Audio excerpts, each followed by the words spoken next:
বলেছেন, ইয়া আইয়ুহান নাস, হে মানব জাতি, তোমরা যারা মানুষ তাদেরকে উদ্দেশ্য করে বলছেন, অবুদু, তোমরা ইবাদত করো, রব্বাকুম, তোমাদের প্রতিপালকের, আল্লাযী, যিনি খলাকাকুম, তোমাদেরকে সৃষ্টি করেছেন, ওয়াল্লাযীনা মিন ক্বাবলিকুম, এবং তোমাদের পূর্বে যে জাতিগুলো চলে গেছে তাদেরকেও সৃষ্টি করেছেন, লাআল্লাকুম তাত্তাকুন, সম্ভবত তোমরা খোদাভীতি, তাকওয়া অর্জন করবে।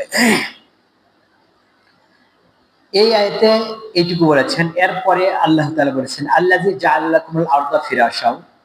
তিনি সেই সত্তা যিনি জাআলা, সৃষ্টি করেছেন, লাকুম, তোমাদের জন্য,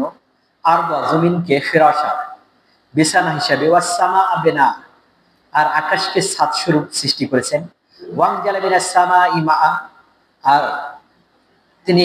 নাজিল করেন, অবতরণ করেন, মিনাস সামাই, আকাশ থেকে, মাআন, পানি, ফাখরাজা বিহি, অতঃপর সেখান থেকে উৎপন্ন হয়, মিনাস সামারা, বিভিন্ন রকমের ফল ফলাদি, যেটা রিজকাল লাকুম, তোমাদের জন্য রিজিক। ফালা তাজআলু, অতএব তোমরা সৃষ্টি করো না, লিল্লাহি, আল্লাহর ব্যাপারে, আন্দাদাও আনতুম তাআলামুন, তোমরা আল্লাহর ব্যাপারে কোনো বিপর্যয় সৃষ্টি করো না, যদি এটা তোমরা অনুধাবন করো, বোঝো তাহলে।